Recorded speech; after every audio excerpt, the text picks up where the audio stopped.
Ադրբեջանը ունի ավելցուկ, Հայաստանը ունի ավելցուկ: Դա նշանակում է, որ մեր տարածաշրջանում շատ մեծ պոտենցիալ կա միջազգային շուկաներին հասանելիություն ստանալու: Այս մասին այսօրվա ճեպազրույցի ժամանակ ասել է վարչապետ Նիկոլ Փաշինյանը, խոսելով Հայաստանի և Ադրբեջանի էներգետիկ համակարգերին միանալու մասին: Գիտեք, Ադրբեջանը ունի ավելցուկ, Հայաստանը ունի ավելցուկ: Դա նշանակում է, որ մեր տարածաշրջանում շատ մեծ պոտենցիալ կա միջազգային շուկաներին հասանելիություն ստանալու և ինչու՞մ է այստեղ շահագրգռությունը Հայաստանի և Ադրբեջանի,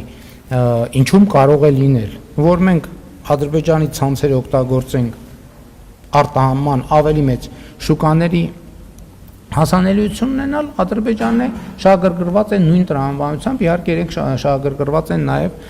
Նախճեվանի հետ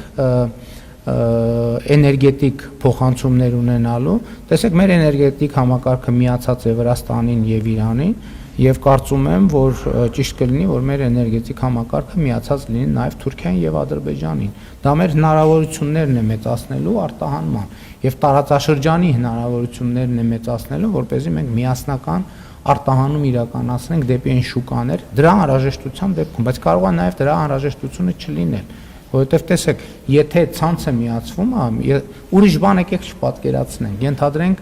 ցանցը միացվեց և այդ իմ ասած մոդելները չգործեցին, բայց առնվազն տրանզիտի համար Հայաստանի Հանրապետությունը եկամուտներ է ստանալու, այսինքն բնականաբար այդտեղ մենք շահագրգռված ենք, որպեսզի Հայաստանի Հանրապետության պետական և ոչ միայն պետական եկամուտները մասնավոր ընկերությունների համար հնարավորություններ ստեղծվելու և այլն և այդպես շարունակ: Էլ չեմ ասում, որ TRIP-ի շրջանակներում նաև էներգետիկ նախագծեր են ենթադրվում, այդտեղ ոչ մի սպառնալիք Հայաստանի Հանրապետության համար չի կարող, որևէ մեկը չի կարող նկարագրել սպառնալիք, որ դա կարող է առաջանալ դրա արդյունքում, ընդհակառակը նոր հնարավորություններ և եկամուտներ, եթե մենք չենք ուզում Ադրբեջանի ցանցերից օգտվել արտահանման համար, ուրեմն առնվազն իրենք մեր տարածքով էլեկտրաէներգիա արտահանելու կամ ներմուծելու համար տրանզիտային այդ վճարներով, ինչպես TRIP-ի շրջանակով նախատեսված է, մենք եկամուտներ կստանանք: Դե աշխատում ենք արդեն, գործնական ճիշտն ասած աշխատանք գնում է, բայց երբ որ կոնկրետ պայմանավորվածություններ կլինեն, այդ մասին կհայտարարվի: Նկատի ունեմ, քանի չի հայտարարվել, կա քաղաքական ըմբռնում և մենք էլ վերլուծել ենք, ենթադրում եմ Ադրբեջանն էլ վերլուծել է, փոխադարձաբար մենք փորձագիտական մակարդակով սպառնալիք չենք տեսնում այդտեղ, ընդհակառակը տեսնում ենք հնարավորություններ մանավանդ որպես խաղաղության ամրապնդման միջոց: Գիտեք, շատ խոսվում է անվտանգային երաշխիքների մասին, էլի ես երեկ Պաշտպանության նախարարությունում անդրադարձ ունեցել եմ մի փոքր այդ թեմային, չգիտեմ ինչքանով եք հասցրել հետևել, բայց գիտեք, անվտանգության երաշխավորության մասին մեր պատկերացումները մենք պետք է թարմացնենք, որովհետև այն պատկերացումները, որոնցով մեզանում հիմնականում առաջնորդվում են, այդ պատկերացումները արդեն մի անգամ իր անարդյունավետությունը ցույց է տվել 2022, 2021, 2020, 2023 թվականներին: Անվտանգության երաշխիքը հենց ես երեկ Պաշտպանության նախարարությունում նշեցի, այդ թվում փոխկապվածությունն է, երբ որ Հայաստանում դեպի միջազգային շուկաներ ապրանքներ հոսեն և այդ ապրանքների հոսքը մի տեսակարար կշիռ ձեռք բերի, դա ամենամեծ երաշխիքն է անվտանգության, որովհետև այդ թվում խոշոր տերությունները և խոշոր շուկաները լրացուցիչ շահագրգռվածություն կցուցաբերեն, որ այդ հաղորդակցության ուղիները անվտանգ կայուն հանդարտ պայմաններում գործեն: Դրանից ավելի մեծ անվտանգային երաշխիք չի կարող լինել և դա հավաստիացնում եմ ամենահուսալի անվտանգության երաշխիքն է: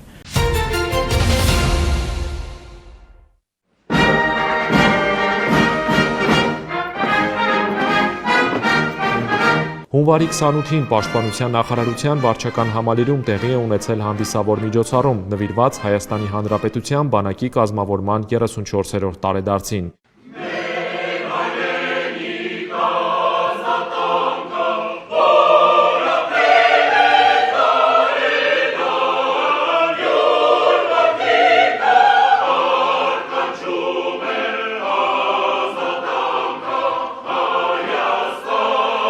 Միջոցառման մեկնարկին հնչել է Հայաստանի Հանրապետության պետական օրհներգը, այնուհետև ներկաները մեկ րոպե լռությամբ հարգանքի տուրք են մատուցել հայրենիքի պաշտպանության համար զոհվածների հիշատակին։ Ելույթներով հանդես են եկել Հայաստանի Հանրապետության վարչապետ Նիկոլ Փաշինյանը և Հայաստանի Հանրապետության պաշտպանության նախարար Սուրեն Պապիկյանը։ Բանակի օրվա առթիվ վարչապետ Նիկոլ Փաշինյանը հայրենիքի անվտանգության և պաշտպանության գործում ներդրած ավանդի համար Պաշտպանության նախարարության մի խումբ զինծառայողների պարգևատրել է Հայաստանի Հանրապետության վարչապետի հուշամեդալով, արժեքավոր նվերներով և պատվոգրերով։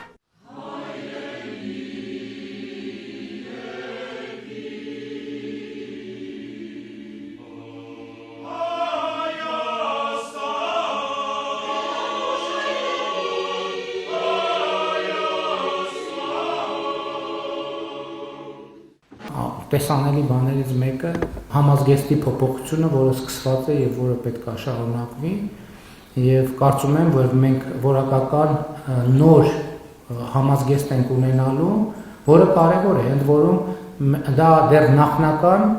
դաշտային համազգեստի նմուշներն են, մենք շարունակելու ենք նաեւ ամենօրյա եւ տոնական համազգեստներ ենք ունենալու, բոլորովին նոր տրամաբանությամբ եւ ընդ որում ես հասկանում եմ նաեւ այն որոշակի նաև պեսիմիզմը կամ հոռետեսությունը, որ երբեմն լինում է համազգեստի հետ կապված, դա նորմալ սովորական process է եւ դա ես նմանեցնում եմ մեզ բոլորիս 90-ականների սկզբից հայտնի մի երևույթի հետ, երբ որ մենք դեռ երկար ժամանակ համոզված էինք, որ մեխանիկական փոխանցումով ավտոմեքենան շատ ավելի լավն է, քան թե ավտոմատ փոխանցումով մեքենան, այդ հետո հասկացանք, որ ավտոմատ փոխանցման մեջ մեխանիկական հատված էլ կան, չի որ այդ նախկինի մասին մոռացվելը, եւ ընդհանրապես մեր ընկալումն է նա, որ հասկանում եք կան նրբություններ, որոնք մենք այդպես շատ չենք կենտրոնանում, բայց ոչ կարա բանակի կամ ոստիկանության կամ որևէ բանակի մասին ասեմ, համազգեստը 15-20 տարի լինի նույնը, ընդհանրապես լինի նույնը։ Ես չեմ ասում, որ անընդհատ պետք է փոխվի, բայց համազգեստը պետք է 5 տարի մեկ մի նյուանս ավելանա, մի քիչ լավարկվի ու տեն շարունակ, որպեսզի ինքը անընդհատ ինքը մենակ ֆիզիկական մաշվածության խնդիր է, չի, նաև բարոյական մաշվածության խնդիր կա եւ ընդհանրապես սա համազգեստին չի վերաբերվում։ Սա վերաբերվում է ամեն ինչին, սա վերաբերվում է բոլորին, որովհետեւ այդ իմացության եւ փոփոխության գործընթացը շատ կարեւոր է, որովհետեւ մենք կարանք չփոխվենք, բայց աշխարհն է փոխվում։ Երբ որ մենք փոփոխվող աշխարհում չենք փոխվում, մենք դուրս ենք մնում աշխարհից եւ դա ցավոք այնա, ինչ մեր պատմության ընթացքում մի քանի անգամ մեզ այդ տեղի է ունեցել։ Եվ մենք որոշել ենք փոխել այդ գործերակերպը։ Մենք որոշել ենք, որ մենք այո, պիտի փոխվենք, շատ են ասում են, բանին 2011 թվին կամ վարչապետը կամ նախարարը սենց բան է ասել, 2002 թվին էլ սենց բան է ասել, 4-րդ դասանում էլ ուրիշ բան է ասել։ Այսինքն մեր ընկալումն է նա, որ մենք չպիտի նոր գիտելիք եւ իմացություն ձեռք բերենք, եւ երբ որ արձանագրենք, որ ինչ որ բան չենք իմացել, պետք է դա թաքցնենք, ասենք չէ, մեր իմացածը ճշմարտություն է, որ վարչապետը ուրեմն ամեն ինչ գիտի, որ նախարարը ուրեմն ամեն ինչ գիտի, որ գեներալը ուրեմն ամեն ինչ գիտի, որ սպայը ուրեմն ամեն ինչ գիտի, ընդհակառակը այն վարչապետը, այն նախարարը, այն գեներալը, այն սպան, որը համարում է, որ ինքը ամեն ինչ գիտի, հենց այդ պահից ինքը դադարում է լինել պրոֆեսիոնալ, հենց այդ պահից ինքը այլևս չի կարող համապատասխանելի լինել իր ծառայությանը,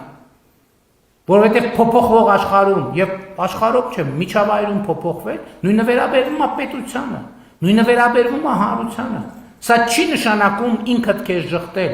սա նշանակում է համազգեստի օրինակով մի հատ կոմպոնենտ ավելացնել, մի հատ լրացնել, մի բանով զարգացնել, մի հատ ավելի գեղագիտական ավելի լավ տեսք ունենա, ավելի հարմար լինի, ավելի դիմակայուն լինի եւ այլն եւ այսպես շարունակ։ Եվ սա պետքա ընդհանուր առմամբ դառնա այն տրամաբանությունը, որը պետքա գերակա լինի մեր երկրում։ Եվ ես շնորհակալություն եմ հայտնում, որ ես անկեղծ պիտի ասեմ։ Ես առաջին անգամ զգում եմ իրապես, որ մեր բանակում այս տրամադրությունը կա։ Տրամադրությունը ամենակարևորն է, Ընդ որում պետք չի մենք մեզ մեղադրել։ Մարդը իր երկարամյա ռուտինա ամենօրյա այդ սովորությունները փոխելը ամենադժվար բանն է։ Ամենօրյա ընկալումը փոխելը ամենադժվար բանն է։ Կարելի է օրը 4 անգամ որոշել, տենց պինդ որոշել, ձեռքը խփել սեղանին, բայց մեկը դա շատ դժվար գործողություն է։ Եվ ես ամենակարևոր ձեռքբերումը այսօր բանակի նախարարի գլխավորությամբ համարում եմ դա, որ այս ընկալումը կա այս մտահորիզոնի անընդհատ ընդլայնելու անհրաժեշտությունը գիտակցված է եւ սա շատ կարեւոր ձեռքբերում է։ Բայց հիմա էլի որ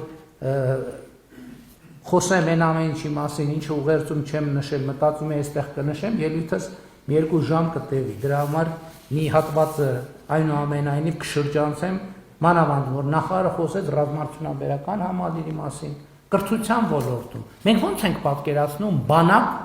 առանց կրթության։ Մենք ո՞նց ենք պատկերացնում բանակ, երբ որ մի իրավիճակ ենք ունեցել տարիներ, երբ որ Վազգեն Սարգսյանի անվան ռազմական ակադեմիայի դիմորդների թիվը շարունակաբար տարիներով նվազել է։ Մենք ասել ենք բանակը դա նշանակում է բանակի անկում։ Հաջորդ սերունդը Մոնթե Մելքոնյան վարժանը։ Մենք ոնց ու կարող ենք բանակ ունենալ, եթե ծառայության անբաժանելի մաս չի կրթությունը։ Այսօր մեր բանակում տասնյակ, հարյուրավոր զինծառայողներ լեզուներ են սովորում օտար, որովհետև զինծառայողը այդ թվում մենք պետք է ժամանակակից կրթական տեխնոլոգիաներին էլ հասանելիություն ունենանք։ Եվ այն սպառազինությունը, որ մենք ձեռք ենք բերել, միայն դա օգտագործելու համար լեզուների որոշակի իմացությունը պետք ունենալ։ Ստեղ այդ մեր ընկալումները պետք է փոխվեն, այդ ընկալումների փոփոխությունը, որովհետև հիմա մենք սպառազինություն ենք ձեռք բերել, որը կիրառելու, արդյունավետ կիրառելու համար կրթական որոշակի ցենզ է պետք։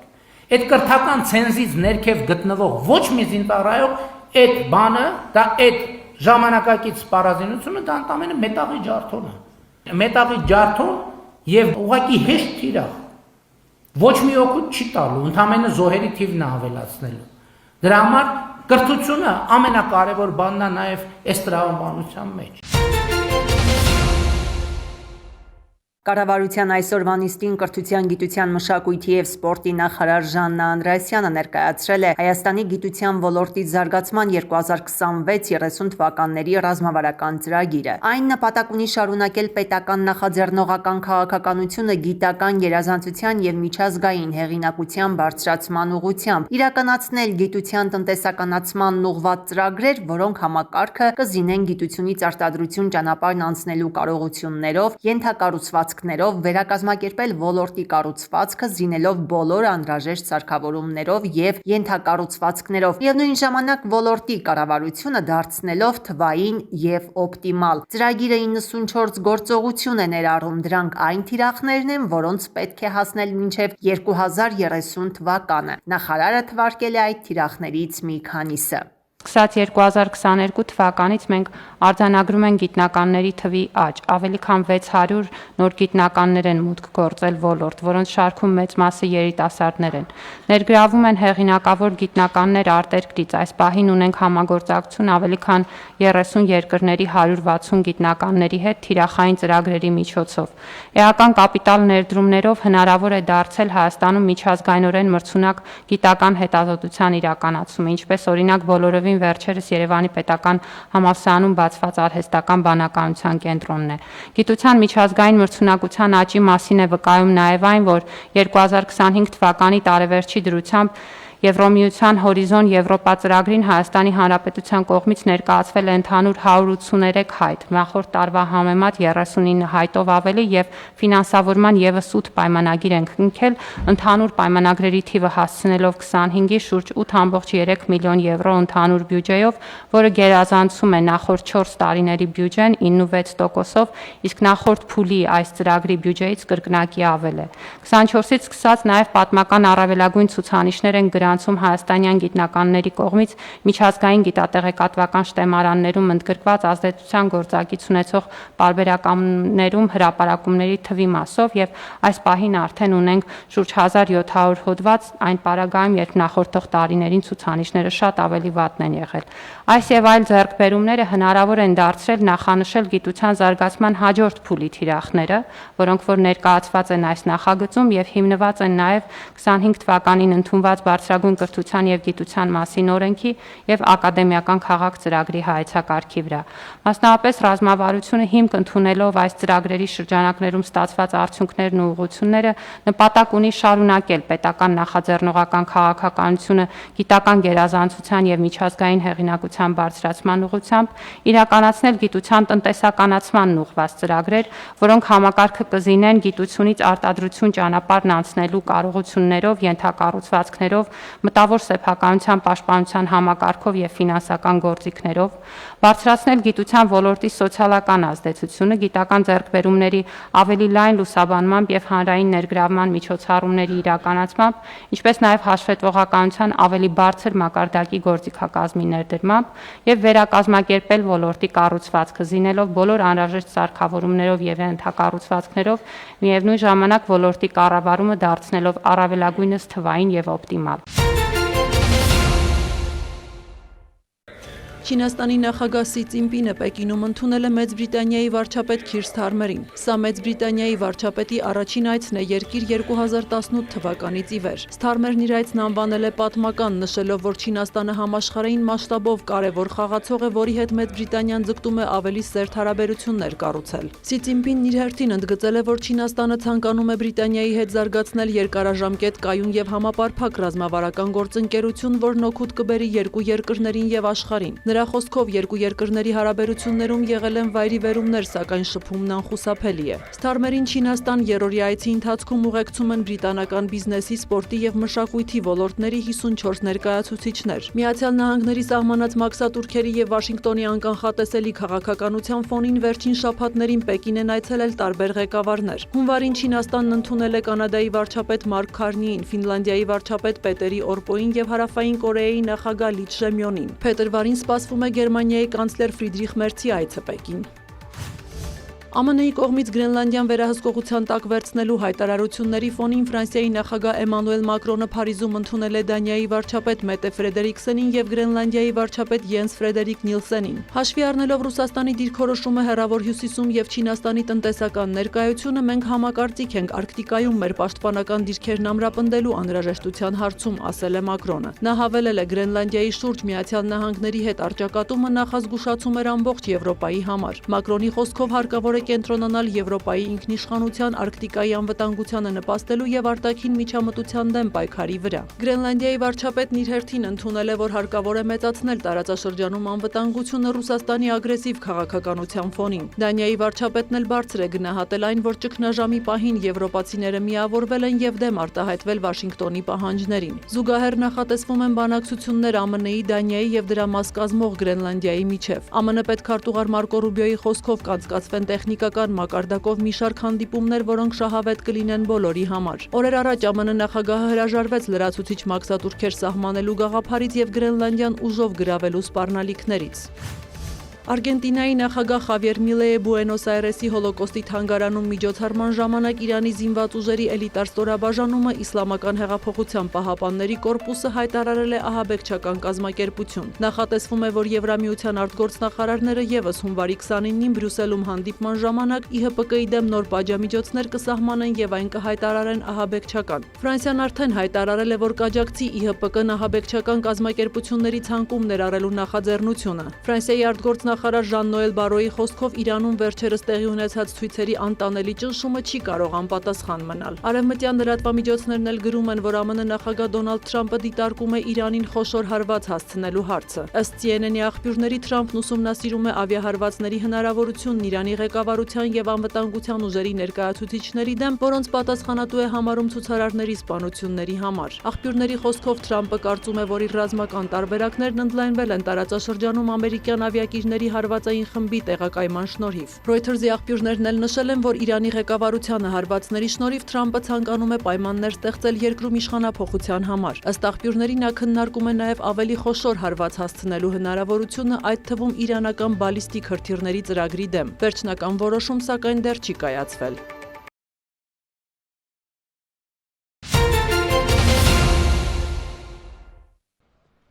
Հունվարի 28-ը հայոց բանակի կազմավորման օրն է։ Հայաստանի Հանրապետության զինված ուժերի կազմավորման 34-ամյակի առթիվ Վանաձորի համայնքապետարանի կամերային երգչախմբի կատարմամբ հնչեց Հայաստանի Հանրապետության պետական օրհներգը, որից հետո ներկաները Վազգեն Սարգսյանի հուշակոթողի մոտ ծաղկեպսակներ եւ ծաղիկներ խոնարհեցին, հարգանքի տուրք մատուցելով ազգային հերոսի հիշատակին։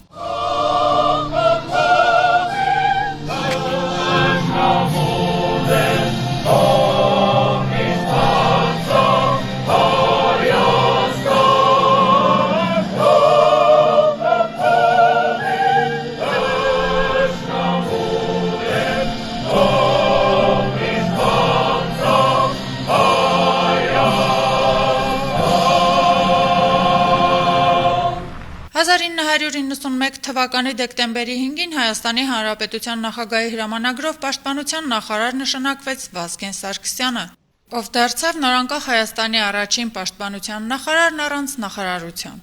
1992-ի հունվարի 28-ին կառավարությունն ընդունեց Հայաստանի Հանրապետության պաշտպանության նախարարության մասին որոշում, դրանով իսկ իրավականորեն ազդարարելով Հայաստանի ազգային բանակի ստեղծումը։ Իսկապես մեկս մյուսի շնորհավորելու ամենագլխավոր առիթներից մեկն է, որովհետև առնչվում է յուրաքանչյուրիս եւ բոլորիս միաժամանակ հայկական բանակը, երբ որ մենք նշում ենք, որ մեր պետականության հիմնասյուներից մեկն է, դա հենց այնպես ասված խոսքեր չեն, պատահական չէ, որ հայկական բանակը ծնունդ է առել անմիջապես Հայաստանի Հանրապետության անկախության հետ միասին։ Մեր բանակը ամենակարևորը կոփվեց հայրենիքի սահմանների պաշտպանության բովում եւ այսօր մենք տեսնում ենք կայացած բանակ, ճիշտ է, այդ բանակը մեծ փորձությունների մեջ է անցել, հաճախ մեծ վերքեր է ստացել, վիրավորումներ ստացել, բայց մենք վստահորեն կարող ենք պնդել, որ մեր հայկական բանակը կանգուն է, նա մեզ շարունակ վստահություն է ներշնչում, որ հայոց պետականությունը հավերժ է լինելու։ Ներկաները հիշում են, հայոց բանակը ստեղծվել ու անցել է երկար դժվարին ու կորուստներով ճանապարհ ու հավելում են. ամեն հայ պետք է գիտակցի, որ ինքը այդ բանակի մի մասնիկն է կազմում։ Շնորհավորում եմ ամենքիս, որովհետև այսօրը մեզ համար սրբության պես օր է հայոց բանակի։ Ես հիշում եմ, թե ինչպես կայացավ հայոց բանակը Հայաստանի Հանրապետությունում, ինչ դժվարությունների մեջով ենք անցել եւ ինչ զոհերի։ Ես կարող եմ ասել, որ մեր հողը արյան գնով ձեռք բերված հող է, որը պետք է սրբության պահենք, իսկ այդ սրբությունը պահում է միայն մեր բանակը, մենք էլ ենք զինվորներ, գիտեք, ամեն մարդ պետք է գիտակցի, որ ինքը ազգի զինվոր է, եւ այդ զինվորը պետք է պահպան լինի հայոց հողին, այս մի կտոր հողին։ Մենք շատ կորուստներ ենք ունեցել, եւ այդ կորուստները մեզ չեն ների, որ մենք մեր հողը կորցնենք։ Այդ իսկ պատճառով մենք պետք է զինվորյալ լինենք եւ այսօր կանգնած ենք մեծ սպալապետ Վազգեն Սարգսյանի արձանի մոտ եւ ինքը մեր բանակի սիմվոլն է, ինչպես Եռաբլուրում եւ բոլոր պանթեոններում զոհված մեր ազատամարտիկները։ Շնորհավոր տոնդ հայոց բանակ, շնորհավոր տոնդ մեր զինվորյալներ, արծիվներ հայոց, որ հայոց երկնակամարում շրջում են իրենց հոգիներով։ Կապուտ երկինք լինի, արևը շոշկողա եւ ոչ մեր խաչ տեսնի պատերազմ եւ միշտ լեպի խաղաղություն է դարդար։ Իմն էլ մենուճար էր, որպես տղա անուն է կարեն, թողարապի ամեն մի մարդ ու բալեն։ Լսողները թարտնեք ձեր նպատակին, մեր երեխեքն էլ իրենց նպատակներին։ Ավելի երիտասարդները, ովքեր տեսել են արդեն կայացած բանակը, երախտագիտությամբ են հիշում բանակի հիմնադիր Վազգեն Սարգսյանի ավանդը, կարևորում են բանակի դերն ու մեջբերում Նժդեհի խոսքը։ Մենք եկել ենք մեր հարգանքի տուրք մատուցել հայոց բանակի ստեղծողներից մեկի եւ ամենակլխավորի Վազգեն Սպարապետի հիշատակին, որ նրա ավանդը եւ մեր նախնիների ավանդը շատ մեծ է հայոց բանակի ստեղծման գործում եւ այստեղ ես հարկ կհամարեմ շեշտել Նժդեհի խոսքերը, որ ով չի շարունակում իր նախնիների գործը, նա անարգում է նրանց։ Եվ մեր բոլորիս պարտքն է հիշել մեր նախնիների գործը եւ շարունակել նրանց պատվավոր գործը։ Հայոց բանակի կազմավորման օր այցելում են նաեւ այն տղաների շիրիմներին, ովքեր իրենց կյանքն են տվել, որ լինի Հայաստան ու հայոց բանակ։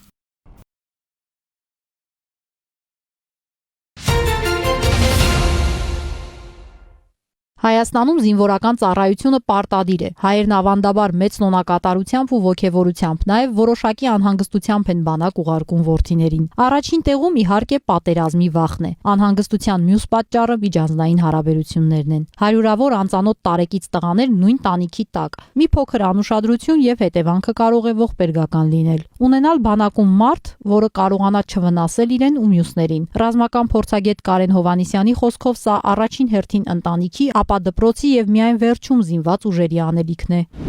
Մենք բանակ ենք ճանապարհում, շատ ներողություն, կապը կտրած լկտի որևէ մեկին եւ բանակ ենք ճանապարհում, դաստիարակված, կրթված, ընտանիքից դուրս եկած, այսպես ասած, որևէ մեկին։ Եվ այդ երկուսը միասին գտնվելով միաժամանակ նույն վայրում, անհամատեղելի են դառնում։ Հենց դրանից է ծագում է միջանձնային հարաբերությունների խնդիրը։ Եվ այստեղ մեղքը բացառապես բարդ է սպայական կազմի վրա, որ ուշադիր չեն եղել, չգիտեմ, իրենց տեղում չեն եղել, գործին գիտակ չեն, պրոֆեսիոնալ չեն, այդքան էլ տեղի չեն։ Պարտադիր զինվորական ծառայություն գործում է աշխարհի շուրջ 80 երկրում։ Բոլոր այդ բանակներում միջանձնային հարաբերությունների խնդիրը մնում է արդիական։ Չկա մի պետություն, որը կարող է հայտարարել, թե զինված ուժերում ինքնասպանությունների կամ սպանությունների թիվը 0 է, ասում է Կարեն Հովհաննիսյանը։ Ծնողները, այստեղ շատ եմ ես կարևորում ծնողների դերը, որ բանակ ճանապարհում են ոչ թե այնտեղ լավ տղա լինելու համար կամ, չգիտեմ, որևէ կենցաղային հարց լուծելու համար, այլ ավելի վեհ գաղափարի համար, հայրենիքի պաշտպանության համար։ Եվ եթե կարողանանք մենք սա, այսպես ասենք, ներմուծենք 18 տարեկան տղա երեխայի մեջ, ապա մենք վստահորեն կարող եմ ասել, որ կհաղթահարենք այդ փուլը։ Զորամասում կամ դիրքերում անմիջական հրամանատարը կարող է նկատել, որ տղաները հաշտ չեն։ Հրամանատարի խնդիրը զեկուցելն է վերադասին։ Վեճ ունեցող զինվորները սպային հազվադեպ են ներկայացնում խնդիրը, քանի որ սխալ ընկալվելու վախ կա, բացատրում է Կարեն Հովհաննիսյանը։ Սա նորից գալիս է դաստիարակությունից, միջանձնային հարաբերություններից եւ դաստիարակություն ասել ես նկատում եմ փողոցի դաստիարակությունից, այլ ոչ թե դպրոցի կամ ընտանիքի դաստիարակությունից, որ սպային չեն դիտարկում որպես իրենց հրամանատար, չեն դիտարկում որպես այդ պահի դրությամբ իրենց պատասխանատուն, այլ պարզապես դիտարկում են մի մարդ, որին չպետք է վստահել եւ ոչինչ չպետք է ասել, եթե ասում ես, ուրեմն ամոթ է, ուրեմն այսպես սկսում են այդ քրեական ենթամշակույթի տարեր պարունակող եզրակացություններ անել։ Զորամասերում աշխատում են նաև հոգեբաններ։ Փորձագետը ցավով է նշում, որ նրանք այնքան էլ մեծ վստահություն չեն վայելում զինվորների շրջանում։ Զինվորները բոլորը, գրեթե բոլորը վստահում են գնդերեսներին, այսինքն իրենց վստահում են, եթե խոսում են հոգեվորականները, թերևս լավագույն հոգեբաններն են, լավագույն ծնողներն են, ովքեր որ այդ պահին գտնվում են զորամասում եւ իրենք կարող են ամենաորակյալ եւ ամենաթանկարժեք հոգեբանական ծառայությունը մատուցել այդ պահին զինվորին։ Այսօր զինված ուժերում պատժի սպառնալիքի մեթոդով հնարավոր է դարձել կանխել մի շարք օրինազանցություններ։ Կարեն Հովհաննիսյանը պնդում է իրական հաջողությունն այն է, որ զինվորը կարգը չխախտի գիտակցաբար, ոչ թե վախից։ Դրան հասնելու համար տղան պիտի բանակ զորակոչվի հայրենասեր։ Երբ որ ինքը հայրենասեր է, հանուն հայրենիքի շատ բաների նաև կուլ է գնում։ Եվ երկրորդ հերթին պետք է լինի շրջահայաց։ Եվ եթե կարողացավ լինել շրջահայաց, նաև ինքը լինելու է զիջող, ինքը լինելու է լռող, ինքը լինելու է տարող, եւ սրանք կարևոր հատկանիշներ են։ Եվ մեկը մյուսին այդ դեպքում կարող են զինվորները լրացնել եւ միջանձնային հարաբերություններում մեր խնդիրները գզրոյանան։ Իսկ եթե ամեն մեկը պատկերացնի, որ ինքը եկել է ծառայության եւ ինքը երբեք ավելի փոչը չի վռնի, դա չի լինի։ Իսկ եթե պատկերացնի, որ ինքը եկել է հայրենի հողը պաշտպանելու եւ հանուն հայրենիքի ինքը նույնիսկ պատրաստ է այդ հայրենի հողը մաքրել, այսինքն ամեն ինչի պատրաստ է, այդ դեպքում մենք ունենանք միմյանց հասկացող, փոխըմբռնող զինվորներ։ Որպեսզի ձեր որդիները ծառայեն պատվով ու ապահով, մի փորձեք խախտել բանակի կանոնակարգերը, նրանց հագուստ, կոշիկ, սմարթֆոն ուղարկելով։ Մի ասեք, որ կարող են անել ինչ խելքները փչի եւ դուք տերեք։ Մի իջեցրեք սպայի դերը նրա աչքում, թեկուզ խոսքով։ Մի փորձեք ծանոթներ գտնել բանակում եւ միջամտել զուտ ծառայողական հարցերին։ Ծնողներին հորդորում է փորձագետը։